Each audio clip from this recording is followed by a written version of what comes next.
It looks like we are live. We are live. Good evening, South Africa. Good evening, Africa, and good evening, the world. Good evening, everybody. Well, I've got to explain this. You will see that there is a bit of a dark shade. It's because we have been load shedding for the last 2 hours, and I am hoping against hope that within the next 10 minutes, they promise us that electricity will be back. But hey, I'm not holding my breath. So we had to make other means to make sure that it does happen, because there is just no way we were going to miss this conversation. Thank you. I see people are already coming in, and thank you so much. And well, this is the Real Dialogue, as you know, an initiative of the Real Village. And let me remind you again why we have these dialogues, why we have these conversations. And the reason for them is found in their mission to capture and celebrate the continent's change makers, people that make our lives better, people that make Africa better, people that help us and inspire us to keep waking up each morning. So we don't just celebrate people who are successful in their different fields. Yes, that is important, but we celebrate more. We celebrate people that have come to realize that that success is meaningless if it is not used as a platform to serve others, to serve everyone, especially those that are often overlooked. And today, I have one of those people that are an embodiment of that spirit of Ubuntu. I am because you are. It takes the village to raise a child. Look, she needs no introduction. It is Dr. Mamphela Ramphele, and she's going to be joining me now. And there she is. Dr. Ramphele, good evening to you. Molo. Ninjani mama. Siyaphila kunjani kuwe? We are good. Thank you so much. How was your day? How was your day in Cape Town today? Beautiful spring day. We've had a lot of rain this winter, so it's lovely to see the flowers coming out and to smell.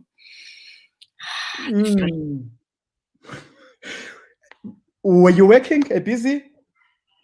Well, I'm always busy. I'm retired, but always busy. Because the job that I committed myself to when I was 19 years of age is not yet done. Wow. And if I may ask, what is that job, Mama? The job was, we were born into a system that denied us freedom and dignity. And we made a compact that we are either going to die fighting for freedom or live to see freedom. I'm one of the fortunate ones from that cohort of about 15 young people who is alive today, 52 years later, and upset, disappointed, but also celebrating the fact that we did achieve the freedom, but we haven't yet made freedom come alive in the lives of ordinary people. That is what keeps me going. Sure. I'm so glad. It looks like a number of people are already here, and welcome everybody. Viwen Chonchi, we will be engaging with you guys later. But thank you so much for joining us already. And Mama, look, we know Dr. Ramphele later on, but it started somewhere. Limpopo. Now, what is called Limpopo? That's where you were born? I was born in a little hospital in what is now called Sinwabarana, which was called Bochum. It was a German mission station with a little hospital where my mother went and spent a few weeks living in a little rondavel, waiting for me to arrive because there were no ambulances at that time. Yes. So expectant mothers, you'd come, she was there with her mother, after whom I'm named, Mamphela. And they waited for me, and my mother said I made her Christmas of 1947 miserable because I was only born 3 days after. Yes. So that's why it started. And the story really is a village girl growing up with 2 teachers for parents and a tribe full of love, because we had extended families in the Ramphele sector and in the Mamphela section, my mother's maiden home. And everywhere there was love flowing. And you never felt alone, and you were always appreciated. And I was fortunate, I'll say, because although I was number 3 in my family, I was the tiniest.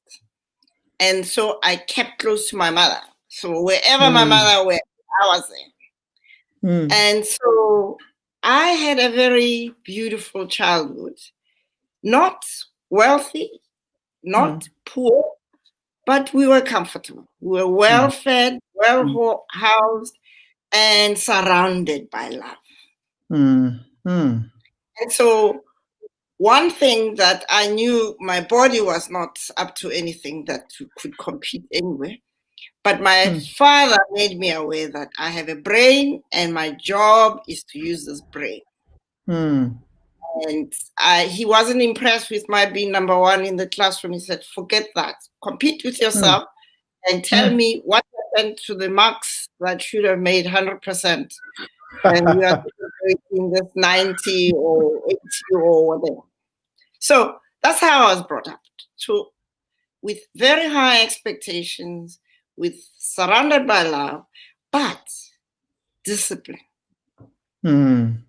So by being close to my mother, I learned all of the household stuff when I was still young. By the time I went to boarding school, just after the age of 12, I was able to bake, to cook, to do all sorts of things. And that was really an important way of creating a whole person out of it. There was no such thing as you are a boy, you do nothing. My brothers grew up knowing how to cook and fetch water and so on. So we were a family of 7, and my mother was like a general of the army, and everything was done according to time. Sure. And you've got to mention to me, I mean, we will touch, your education, but while growing up, one of your political and social awakenings apparently was an experience that you had seen between a church minister, an Afrikaner church minister, and the rural church. What was that? What happened? Well, this was in 1955, where there was Fasonge in Soweto, and a lot of the people in my village. Anyway, how old were you then? 1955, I was 6 or 7. 7 years, 7. Yeah, 6. Okay, yeah.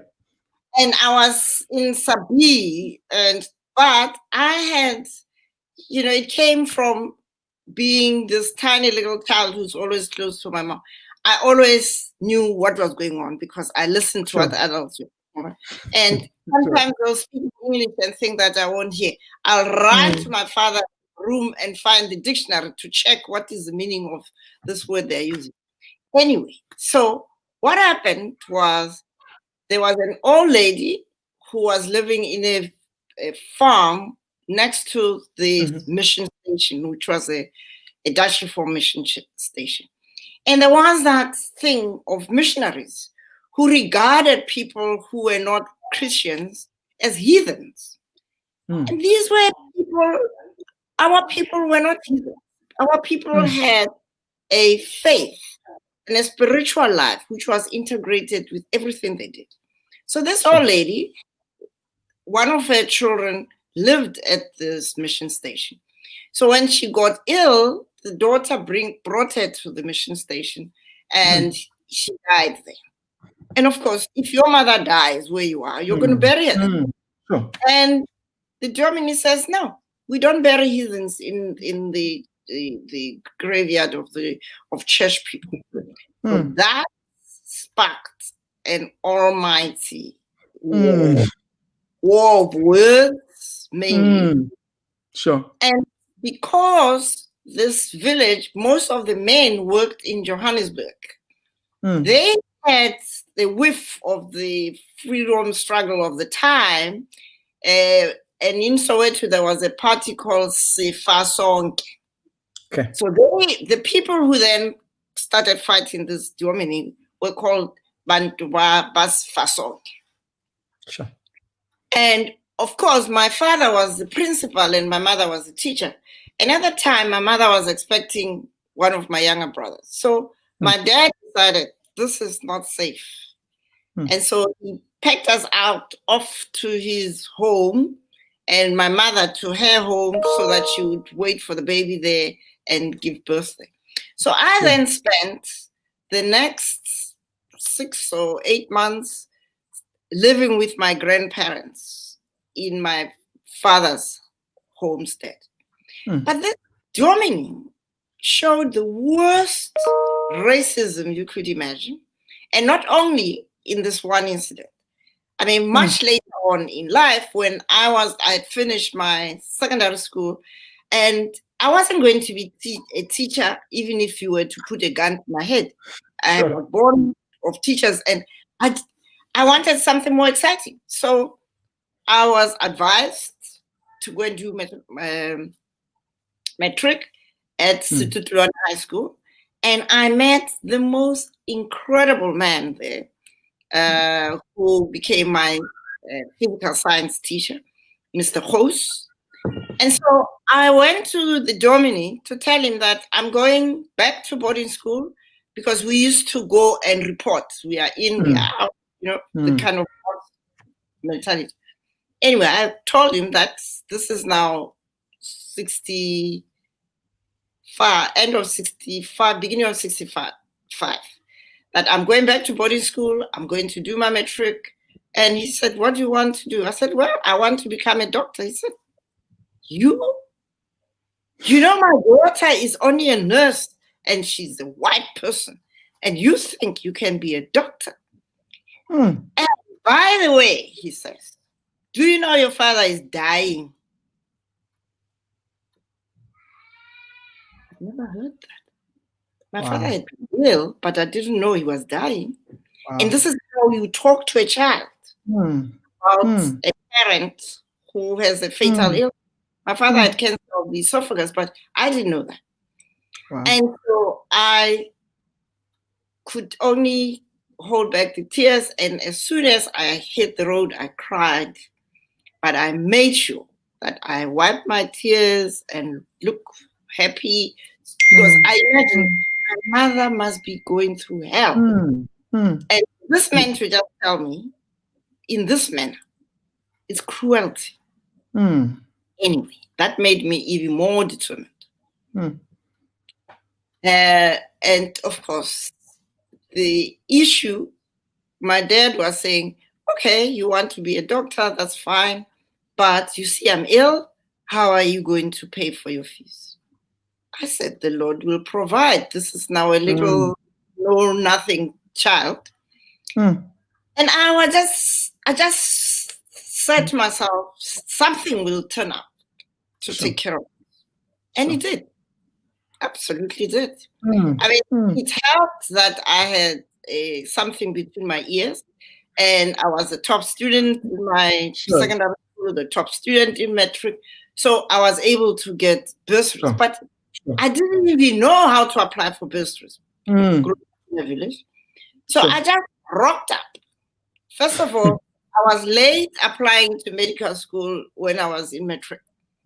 And so by the time I applied in October, imagine, village girl. I don't know.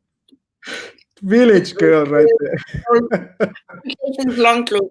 Anyway, so my physical science teacher said, don't worry, go apply to the University of the North and do your pre-meds there, and then you'll apply to get there into second year. And that's what happened. Now, for me to go to the University of the North, my mother was now desperately poor because my father was bedridden and was literally dying. He died literally in May. I went to the University of the North in February when it opened, and he died in May. And that was that. But my science teacher gave me some money, and that's what helped me to buy my first swanky dress, a pair of underwear, and some sandals, plastic sandals. Okay. So there I was, looking very presentable. And anyway, and then when I applied, then in fact, when I got to the University of the North, I didn't have a bursary. And because I didn't know anything, they made me sign loan forms, which I did. So after my father's death, they then checked my results. They said, you shouldn't be paying any loan. So they gave me a full cost bursary and so on. Wow. I even get my, wow, you see, the Lord provides. So the following year, again, no money to get to the University of Natal. So I get my mother's mother to lend me money for train fare, 52 rand, I remember. And then she gave me nice provisions and got into the train and got to see the sea for the first time when I got to Durban. That's beginning of 1967. 68, beginning of 68. So again, I rock up at the registration. I have no bursary, no money, no nothing. So they say, so how are you going to pay your fees? I said, I don't know. It's okay. Here's a loan form to sign. But given your results, you get a bursary from the Jewish Women of South Africa. You get a bursary from the Ernest Oppenheimer. So I started supporting my mother and my siblings when I was at varsity. So it was so much money. I mean, what would I do with it? So I sent money home to my mom to be able to take care of my siblings. So that's my story. I mean, the Lord did provide. He did. Then, of course, when I got to medical school, I was a real rural bumpkin. I knew nothing about politics, nothing about anything. And so I was very fortunate to befriend a beautiful woman, Vuyelwa Mashela, who was then on the SRC, and she took me to student meetings, and so that's how I was introduced to student politics. And these eyes were on stocks. Anyway, as they say, the rest is history.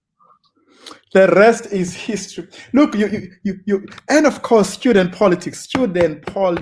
You were one of that glorious young group. Yourself, Abopani Pichana, and then of course, the men that we are celebrating this month. And but we will definitely maybe let's touch it here. The two things that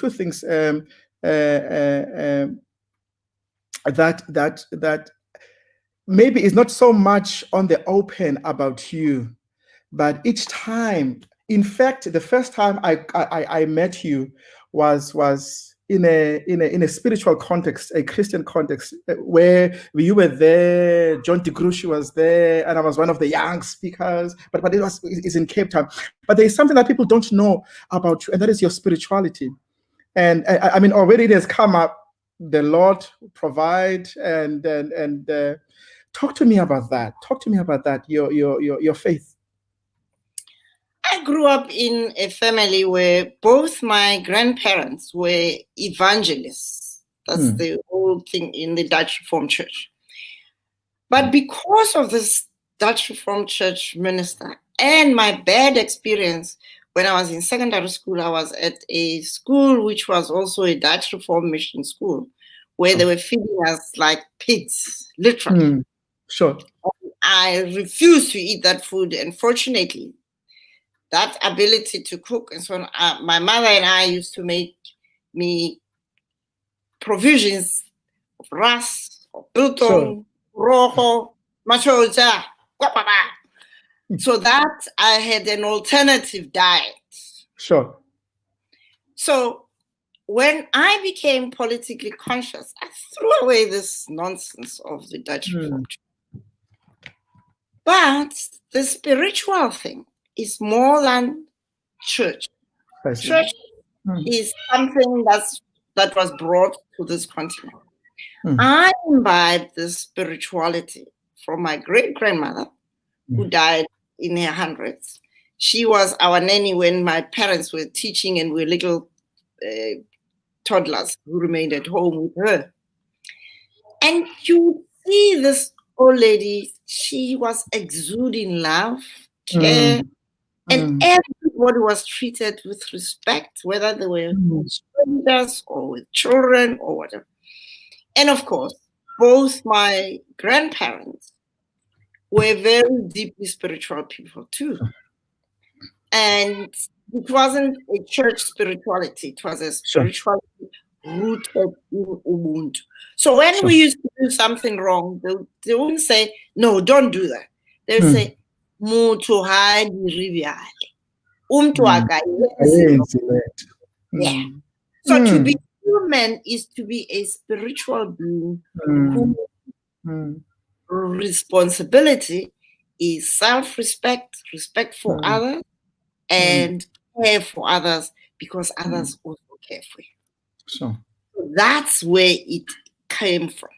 So even though we boycotted the church for a while, we did not throw away the knowledge that we were creatures of the Almighty and that no one can take that from us. And then student activism.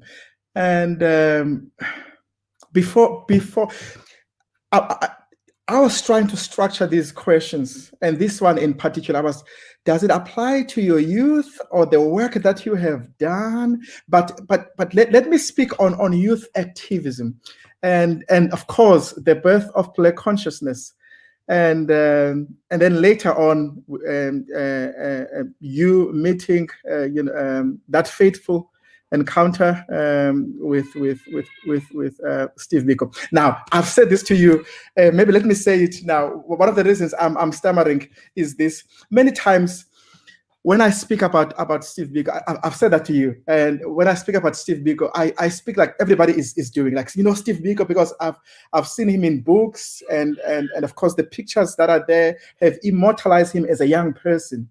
So when he died, he was younger than I am now. So it's easy for me to, Steve Biko, but whenever I speak about Steve Biko in your presence,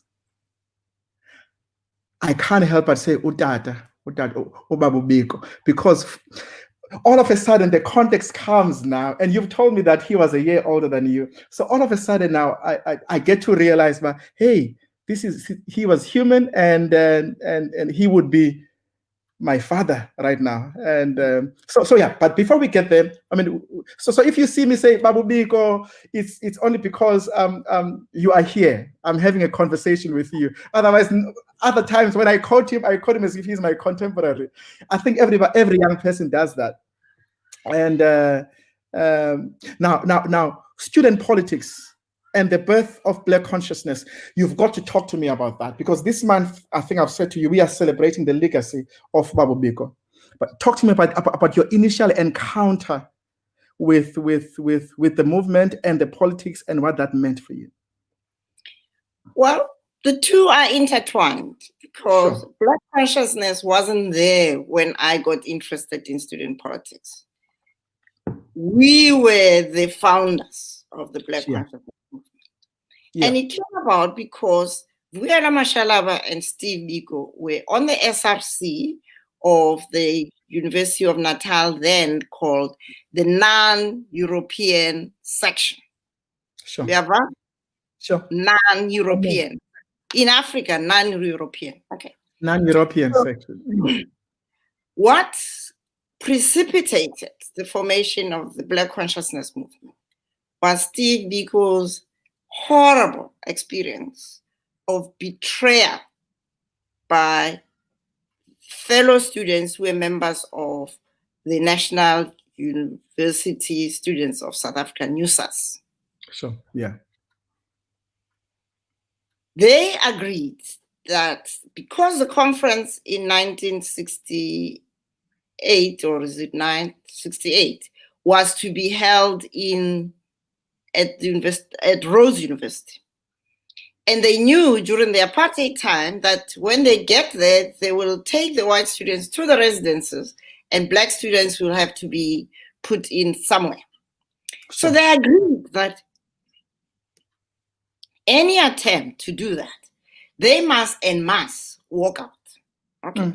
Right. So they go there, they register, and of course, true to form, the white students have been allocated rooms in the residence, and then Steve and a few Black students were there, were supposed to go to, yes, in Grahamstown, that little township on the hill there. Yes. And there was a church there. That's where they put mattresses on the floor of the church. This is July. I called it. So Steve turned around and looked at his friends. No, they were taking their bags. They were moving away. He said, no, you're not going away. We are going to sit and talk through this because we had agreed. And now you can't just leave us here. So they spent the whole night arguing. And in the morning, he took his bags and hiked home because King Williamstown is not far from it. Sure. And that was the end of his encounter with, his membership. He was on the executive of NUSAS. Anyway, he got home and was really angry. And fortunately for him, there was a the University Christian movement was being formed in Stutterheim, which is not far from King. Yeah. And Justice Moloto was made the first director, and a lot of people like Alex Borain and so on were there. So he got to this UCM conference and listened around and said to the guys, we must have a Black caucus. And then he told them his encounter. And the idea of Black students having their own organization was born there. So he comes back to Natal. And at that time, it was nascent awareness of student politics. I wasn't really involved at that time. And so that's when he came back, he started mobilizing people like Vuyelwa. They started talking about this thing. And because Vuyelwa was my friend, I stuck around with her and listened into these conversations. And that's where the idea started. But at that time, Mamphela had a boyfriend at the University of the North and went home during December and so on. So then 69, that's when I got really intensely involved in the student. And of course, that's when I got closer and closer to Steve. And I mean, it was a very interesting emergent consciousness because when we started, we were saying we, the non-white students of South Africa, blah, blah, blah. Until we were influenced very positively by Martin Luther King, the Black Panther movement, the Malcolm X. Malcolm And X. Yeah. in 68, 69, internationally, there was a big awakening of students challenging the Yes. Vietnam War, challenging Sure. all manner of things. So we became radicalized by these influences. We used to sit and listen to tape recordings of Malcolm X and him really talking about being a nigger and so on. Now, we were fortunate. In our group was a young man called Charles Bisi, the most studious of them, with thick glasses. Now, his mother and father were university professors. His mother was at the University of Natal, Harriet Ngubani, and she was Harriet Sibisi then, and the father was at the University of Zulu. So Charles had access to the university libraries. So we got newspaper articles, whatever, and he would go there. He was our communications guy. He would go there and photocopy and whatever. So we were lit because of that. Sure. And he would also be able to get books out of the library. So the Frans Fanons of this day, the Ames, we got to read through this. So that is how we woke up to the fact that you cannot name yourself after your oppressor and expect to. Even the liberation movements that time, they were calling themselves non-Europeans, non-white, right? ANC, the PAC, even the most radical, so-called, the non-European unity, non-European unity movement. Yes. So we were the first to battle the cat and say, that was the radical. Name yourself. Because when you name yourself, you are honoring who you are, how you have been created. And we said, we are Black and we are proud. We are young, gifted, and Black. Watch out. And boys, were you gifted? Be free, whether you like it or not. And boy, were you young. And this would be when? Your early 20s, mid-20s? This is 1969 to 1972 when I was at the University of Natal. So the heart of the Black consciousness movement at the University of Natal was 69, 70, 71. And then Steve was expelled because, I mean, he didn't spend much time on his books. So he then went and joined up with Ben Huapa in town in Beatrice Street. And that became the headquarters of the Black consciousness movement because they started what they call the Black community programs. So here we have a student movement giving birth to a broader societal movement. That's what.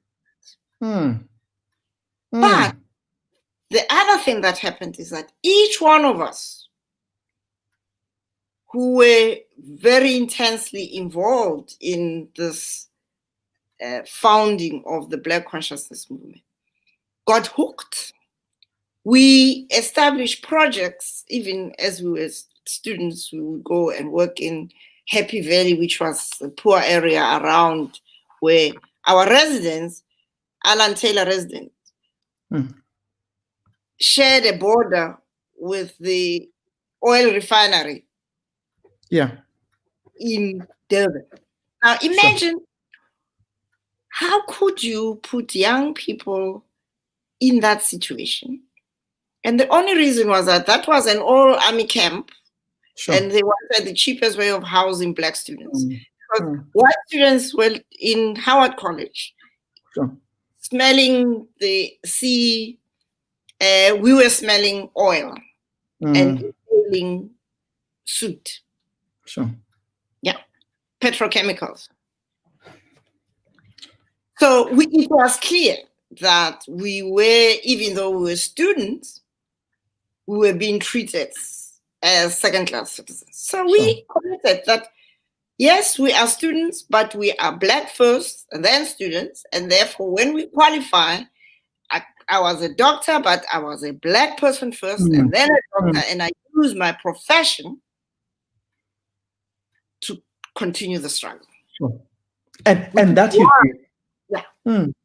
Which is why we were able to make the transition from student activism to professional activism. And it must have been a no-brainer. It was, as you've said, just a natural progression and transition. Now we'll come back to your work and then of course interaction and life with Biko. But let's quickly come back to your work. I said this to you. I even wrote about it on social media today, that yes, there are so many firsts in your life. First Black this, first Black woman, first woman this, and I really cannot. I was going through the awards. I was like, man, and the honorary. I was like, no, I can't keep up with this. But I'm so proud. I really am so proud. What makes this even more unbelievable for me is the person that you remain being even after all of these accomplishments. And I've said that, and then you would say, you've said titles. We are not born with titles. No. You are born as Mamphela Ramphele. And this is my grandmother's name, Mamphela. So I must honor that name. But with your birth, the birth of every child is the birth of a new spirit. But this spirit is connected to the spirits of the ancestors before it, and it carries within it the light that it is going to pass on to the next generation. So you better take care of the spirit. You better honor the spirit. You better revere the spirit and use your talent to honor the spirit. Now, I'm just going to mention some of the things that you have done and how incredible they were. And I've mentioned that even on my posting today. Now, the things that you've accomplished, it's no small feat being a doctor, a Black woman during apartheid, being a doctor. Even if you had accomplished nothing after that, you would still need to be mentioned. That I've said that to you. That's huge. Now, number one. And then not only are you a medical doctor, you went on, by the way, this is pre-democracy. You went on to have your PhD. That was in 1991, right? And this is pre-democracy. You have started a political party that has seats in parliament. We spend our lives. There are people that it is our dream. You spend your life that one day you would start a social movement that would have a representation in parliament. Now that is huge. Now, and being a VC of UCT and then being at the World Bank. Now, I've said this, you laughed. It's as if you died and then came back, accomplished the other one, and then died, and then came back to accomplish the other one. But you did all of these in one lifetime. That is incredible. And on top of that, as I've mentioned, these successes and impactful accomplishments happened not just post-apartheid, but even pre-apartheid. Can I be naughty and even say that? I know it because it is true. Allow me to be naughty and say that even the post-apartheid ones are not cadre deployments. These are not cadre deployments. This is not like, the comrades are sitting and saying, let's put Mamphela there. And no. Now on top of that, and then the World Bank. Now I mentioned this earlier on that you accomplish all of this while a Black single mother. Woo! That just gets me. That I was reflecting on it today, and I told you when we were speaking earlier on. Now the reason that is important to me, and I will need you to say a few words to. Now, look, it's one thing to be Black. It's another to be a woman.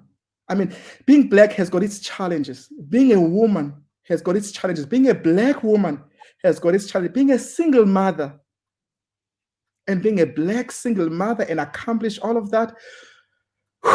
This is when I just bow. I just bow with respect. Talk to me. Well, I'm very fortunate to have been brought up by my great-grandmother, who was a single parent and totally illiterate. Sure. But she educated her son-in-law, and as a result, my father became a teacher because of my great-grandmother. And of course, I also had a very strong grandmother on my father's side. Beautiful woman who was an incredible praise singer. And then on my mother's side, the woman after whom I'm named, Mamphela, was an amazing computer. She knew every child in that village when they were born, whether it was raining or it was whatever. Sure. So I come from great women.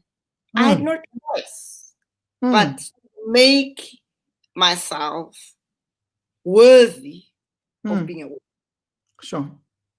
And the question of Black and women was something that I fought for in the Black consciousness movement, because we had this consciousness around issues of Black and white.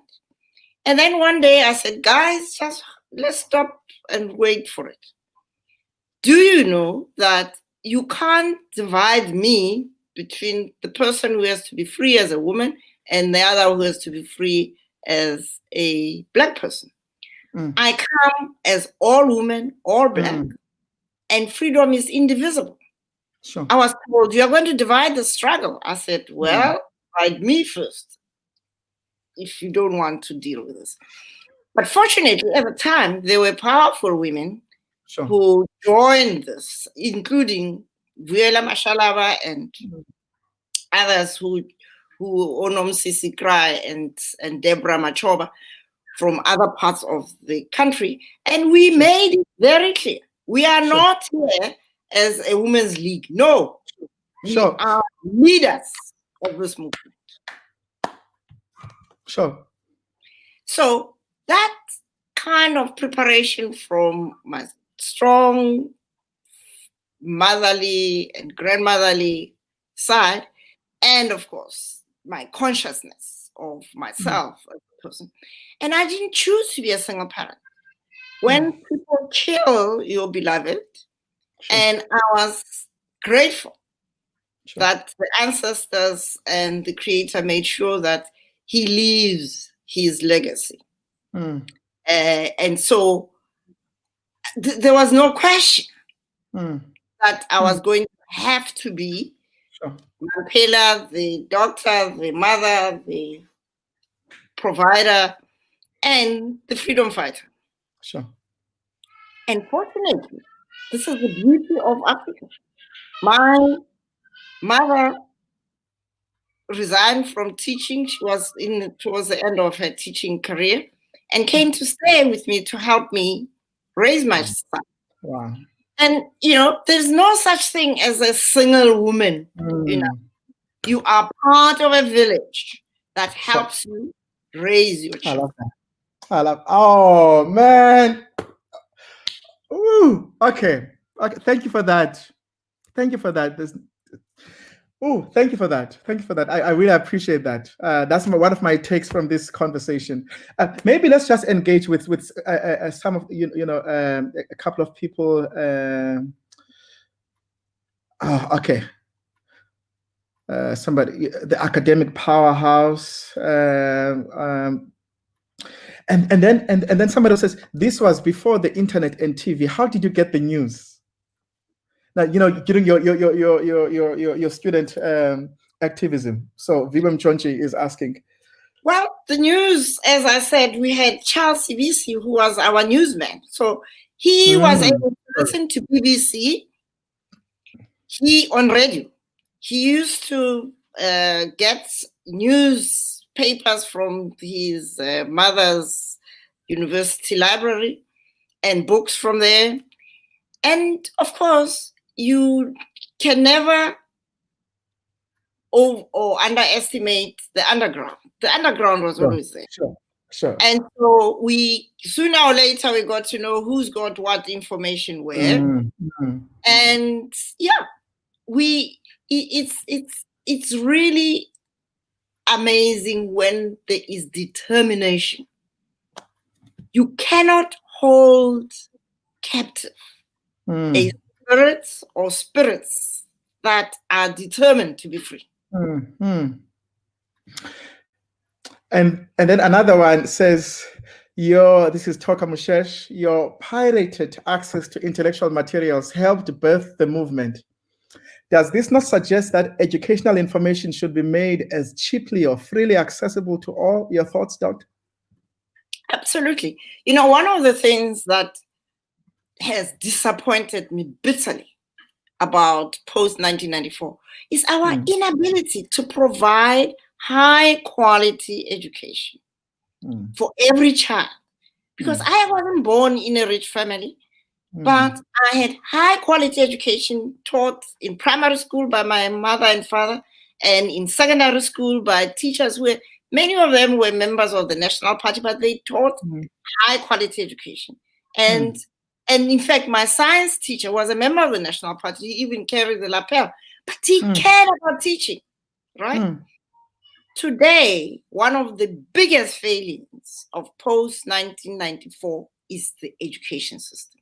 But guess what?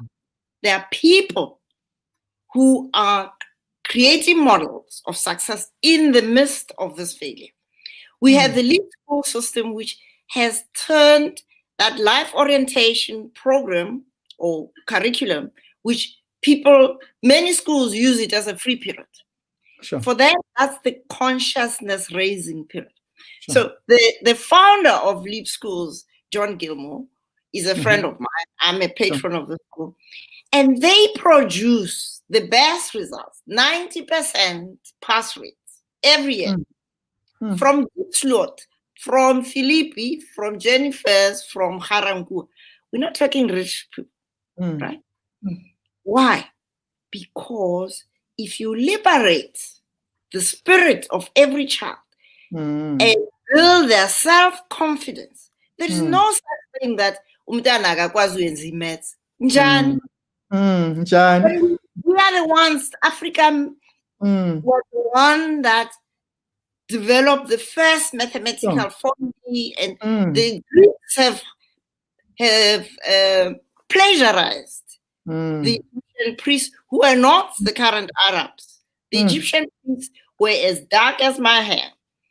They are the ones who built those pyramids. They are the ones who figured out the cosmology. They are the ones who figured out the ebbs and the flows of the Nile River and created the greatest civilization. So we are not only the cradle of humanity, we are the cradle of civilization. So it is that belief that you come from greatness that makes you. We have failed to do this for the majority of our children. And that's one of my unfinished business. That's why I'll keep until we get that stuff right. And that's why, I mean, Reimagine South Africa is an organization that I co-founded 5 years ago. We're going to talk about that, Definitely. Let's quickly talk about that Reimagine South Africa, the movement, the organization. Please talk to me about that. When you look around South Africa, you can see that we have political freedom and nothing much more. Yes, if you are politically connected, you'll also get your personal economic freedom by hook or crook. Sure. But for the majority of people, 80% of South Africans are still living in incredible poverty and incredible humiliation. So ReimagineSA was co-founded with George Lindeque, a man who says, I made apartheid, I built apartheid, and I'm now in the business of breaking its legacy. So we teamed up. And what do? We are asking South Africans to reimagine the South Africa that so many people lived and died for, which is not just politically free, but where people are healed, emotionally free. Free from that sense of you are a non-white, you are ugly. But that clicks in 2020. Still talking about African hair is damaged and ugly and blah, blah, blah. And it's not just clicks incidentally. I have a lot of young women who are told if they don't have their weave, they must go home. Because they are untidy with their African hair. In Africa, you tell me. So that's the emotional healing is needed for both Black and white people. We need to wean ourselves of this color coding and know that there is only one race. That's the human race. But we also need socio-economic freedom. For God's sake, you can't continue to have people living in deep sloth, living in Alex, it's humiliating. And then you wonder, why is there so much violence? Why so much? Why so much gender-based violence? When you humiliate men in a male-dominated society, the only recourse they have is to attack those closest to them. So that is a job that your generation, have to do. And ReimagineSA is not run by us. We are the old timers. It's run by young people, Uluvuyo, Madasa, and Tando Gobe, because it is your generation's responsibility. Sure. That's so true. Ooh, thank you. And as mentioned earlier on, you've done many things in one lifetime, and I applaud that. But before I leave that, what do you say to the Black sister there, the Black woman there, who's raising a child? You see, I'm trying to avoid the word single now because you've just educated me. And I accept the education for free. Thank you. Who's raising a child without a father? And she's got dreams. And I'm mentioning this because so many of our Black sisters have had to let go of their dreams in the name of being a present parent. And how do what do you say to them so that they can reach and experience who God created to them to be, and despite the limitations that are there? Yeah. The first and most important responsibility is a societal responsibility. So I would say to my sister or my daughter, don't sit and blame yourself. You are where you are. The issue is, what do you need to continue? This human being that you have brought into this world. And how can we rally around you, get to support you so that you really keep going? But society has a big job to do. Your generation again. I've got this book, which I would like you to talk to your audiences about, On Becoming Men, which is a book by Malusi Langa from the great Limpopo has got lots of great people. Malusi wrote this book out of a longitudinal study he did with young boys in Alex. Most of them, probably they were about, I don't remember now, about 15 or so of those young people. Most of them they didn't know their fathers. If they knew them, they were not living with them. If they lived with them, they had no emotional ties with them. So there is something that needs to be done about men, and because men who don't know how to be fathers are going to father children who won't know how to be fathers.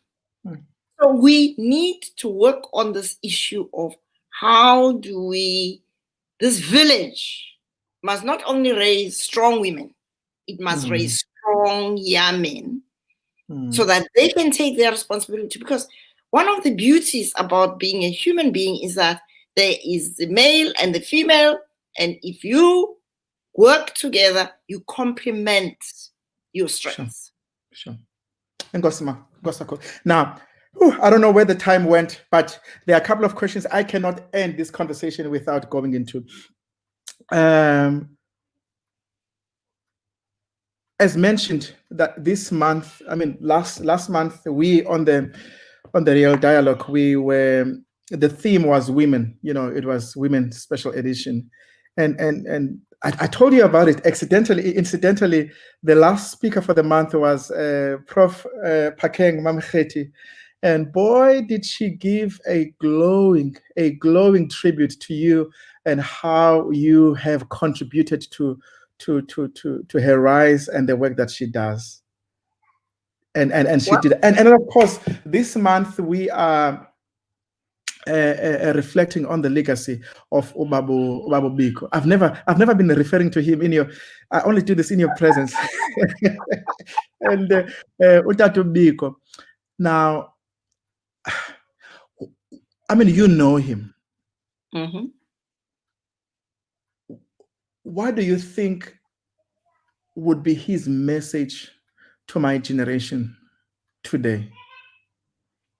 The same message that we gave to ourselves when we were students, that each one of us has got to find what is it that you are going to contribute to ensure that at that time we were still fighting for freedom. Today, how do you use your talents to make freedom a reality in the lives of each and every South African? And to do that, you've got to be engaged. You can't be a passive citizen. Citizenship is about responsibility. And that is why he gave up his medical studies, because he was called to lead the struggle for freedom. You don't have to give up your profession. And of course, he paid the ultimate price. You don't have to pay that price. So you have an even greater responsibility as your generation, younger and older, to ensure that this freedom, which has been captured by those who are stealing our country to its knees, you have to take it back. Sure. And someone was talking about social media. We didn't have social media. We were traveling in third-class trains. You have social media. You can mobilize. I don't understand why you as young people are not mobilizing to shape the politics of this country. You know, there are more of you as voters than all of the other generations. It's really up to you. You have the ability, you have the constitutional rights, you have the education, and you have the resources to become the shapers of the future you want. Thank you, ma'am. Vicky Simpson, around 95, 96, wrote the song, or sang the song, My African Dream.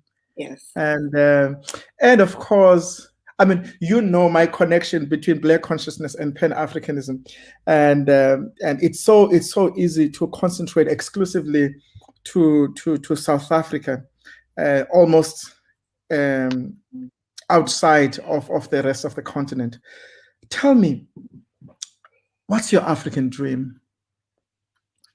My African dream is the dream that I live every day. I'm now a co-president of the Club of Rome, and one of the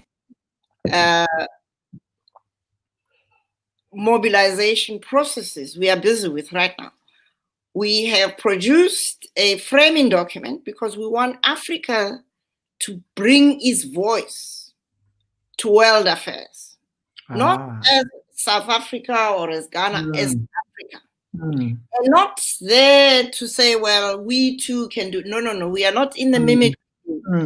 We are, after all, the people who founded civilization. So we are bringing to the Club of Rome the human element, which the world has lost sight of. The world is all about money and economic growth. We say it is, at the end of the day, the human being and the connectedness and the interdependence, the culture, the spiritual, and the values that we have seen with COVID. It didn't matter how rich you were. Yes, you were able to go to the doctor, but the fact is, we are all going to be affected by the mess we have made of our planet. And so Africa has an opportunity, given the fact that our president is the chair of the AU. Africa has agreed that they're going to have one single market. And imagine if we have one single market with 2% of the population being young people. I mean, we are sitting on a huge heritage and a huge opportunity. So that is my dream. An Africa that is united, that has found its voice, and that shapes conversations on a global scale. That shape. Now, what do you think stands between us and that Africa? This thing called self-belief. One of the books I would like to recommend to your readers is a book by Ben Okri called Astonishing Gods. Yeah, sure. He says, the greatness within us is beyond measure. But we have allowed ourselves to be told that our hair is too ugly, is too dry, and we can't do anything without Wall Street or JSE. No, we can do a lot without all of that. We have it within us, the capacity to build bottom up an economy that will take care of the well-being of every citizen of this continent. We have the endowment of nature, wildlife. The Sahara Desert is not just a pretty sandy place. It is everything around Africa is an endowment that we are not yet utilizing to the best of our ability. But the most important endowment we have are Africa's people.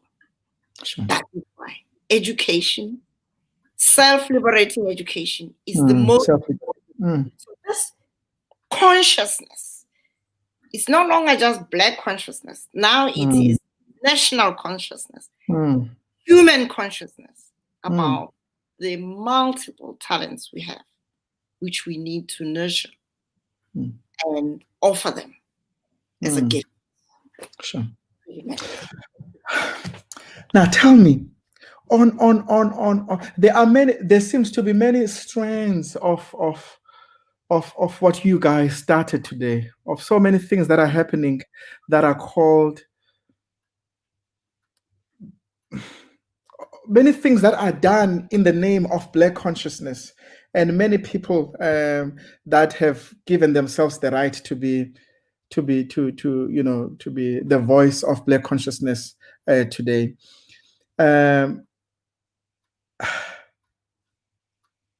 Your generation,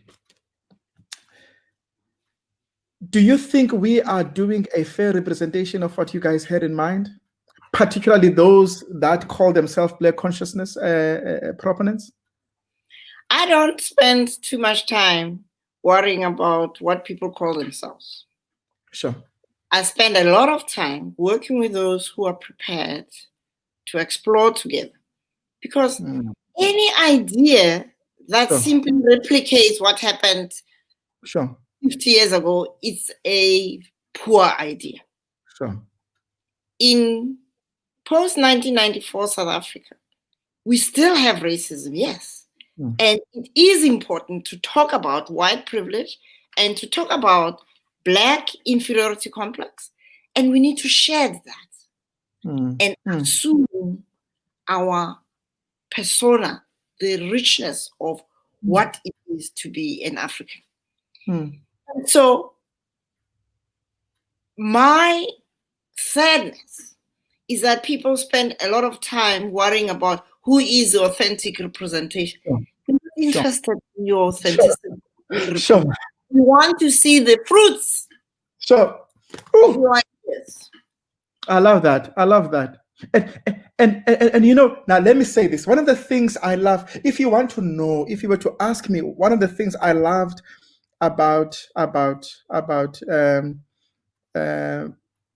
Steve Biko, and by extension, your Ubabo Biko, and by extension, you and your work is the deliberate effort to strike balance between the head and the hand. You guys did not just talk about ideas, important though those are, but you realize that ideas take time to change the society. But you also took the time to, because the woman who has no food to eat at the end of the week does not care how grand your idea is, but they want to know how that idea impacts their lives. And I've admired that about your life. And a point in place, I mean, even back then, how you were, started Tzaneen Clinic. And that was just, one of the many projects that you were busy with. And you've continued. And this seems to be the thread of your life while you are growing mentally and academically. But I admire that you've always had both your feet on the ground and doing things that matter to ordinary people. Yeah. Incidentally, ordinary people do care about ideas. Sure. When I was banished to Tzaneen, people there thought that white people were little gods and they had been so humiliated. Sure. And so treating them as queens and kings when they come into my consultant room was so important to say to them, you matter. Because you are a creature of the Lord and you are carrying the spirit within you. And so when they come to realize that, hey, I'm somebody. I can do something. So everywhere where we were working with people, we didn't not just provide healthcare. No, liberating healthcare, liberating education, liberating small and medium enterprises. That's the way. Okay. Let's end. Oh, somebody just said, Dr. Ramphele, you still look great. At 73, you are extremely... She's right. At 73, I'm a fortunate product of my mother and my grandparents on all sides and my father. So I come from people who were beautiful and handsome people. Ndiyazidla mntanam. Ndiyazidla kalonto. And somebody says, thank you for reminding us to be active citizens. And then we are fearfully and wonderfully created by our loving God. And echoing what you were saying there. Now,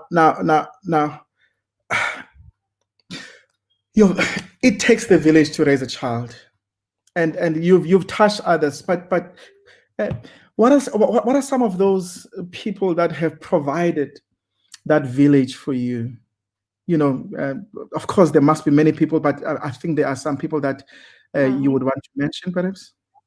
Well, I've been very fortunate that old men seem to have loved me. I mean, my science teacher, and then I had Desmond Tutu, the Arch, Without whom I would have been in serious trouble in Tzaneen.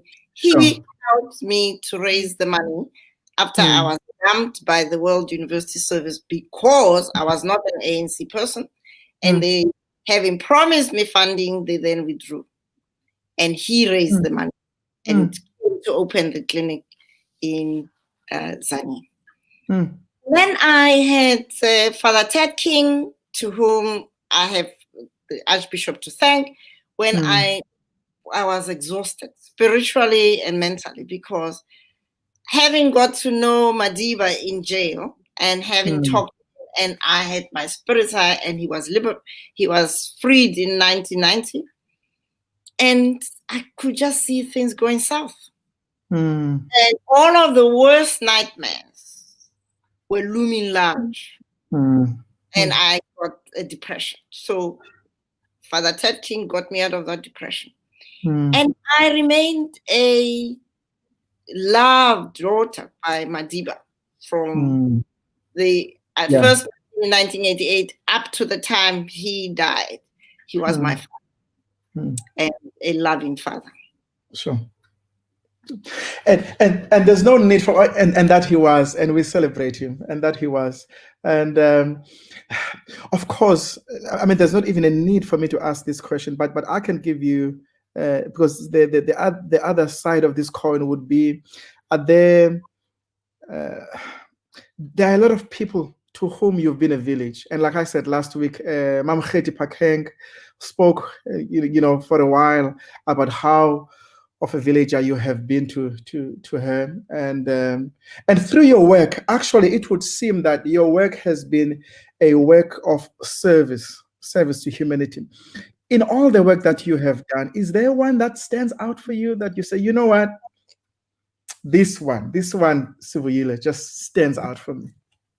Well, the University of Cape Town stands out for me, and I'll tell you why it stands out. I became a reluctant vice-chancellor.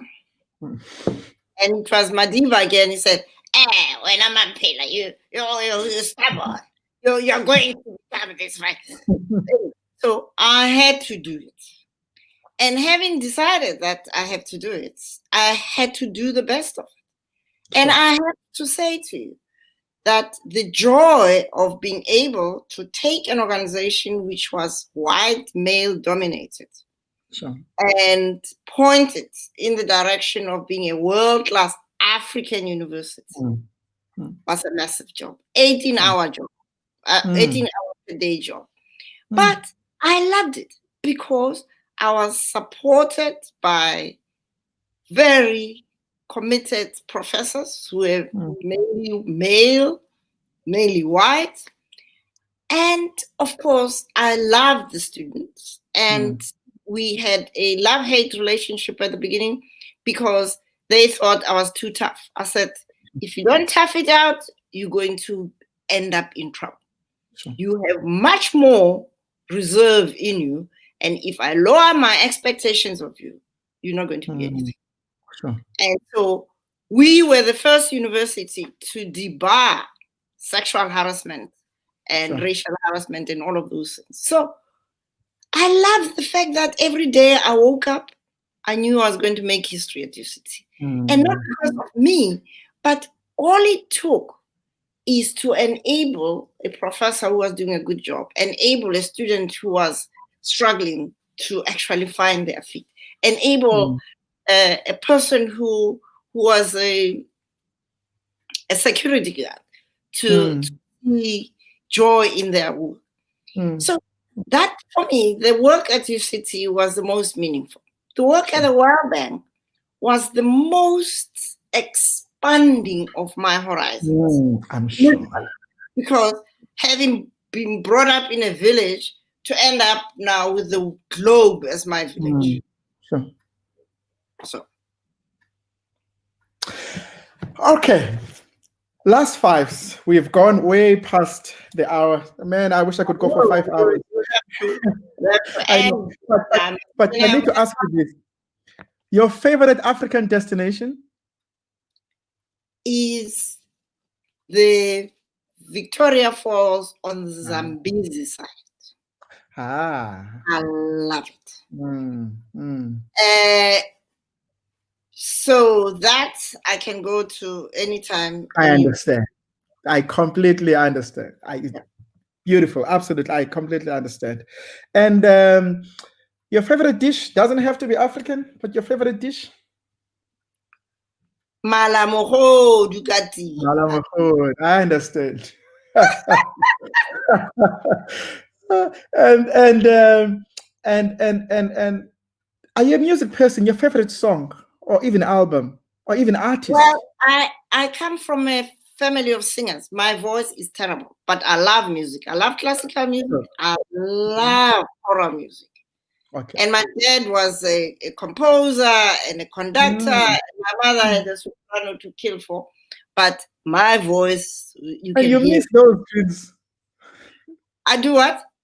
You missed those genes from well, two musical parents. No, I think overload is not fair. I'm happy to see myself. I love that.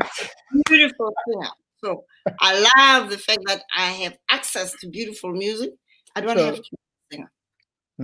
I love that. And so your favorite song, or album? Well, there is Mazwai, Time Mazwai, Nizlibeli Ngoba, I don't know.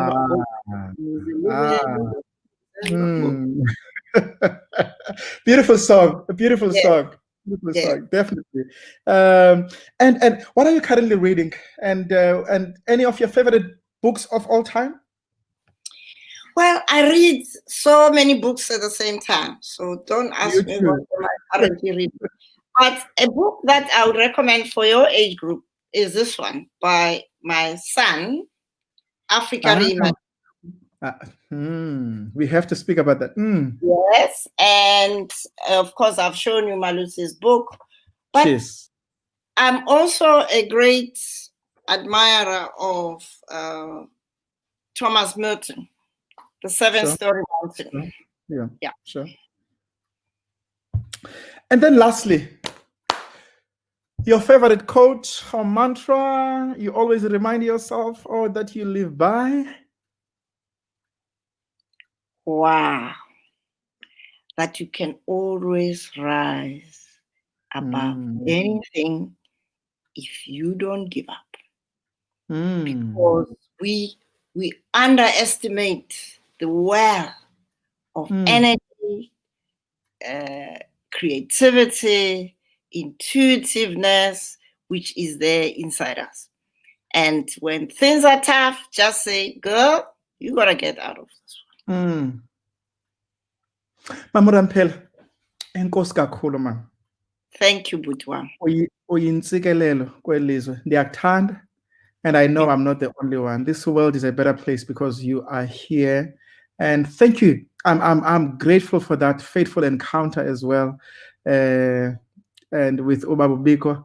And very soon I'm going to be having Ohlumelo on this platform as well, and he's doing incredible work. And say hi to him. And thank you so much for all the work that you do, man. Thank you. Okay, bye-bye, Mama. Bye. Well, everybody, thank you so much. We trust that you enjoyed this conversation with Dr. Mamphela Ramphele. And we are continuing our Biko month. And next week, guess who we have? We have a personal friend, and Dr. Jongimpi Papu, president of the Cape Conference of Seventh-day Adventists. And please do join us. It's going to be a special one. Have a good evening. And in the words of Robert Mangaliso Sobukwe, remember Africa. May God bless you. Bye-bye.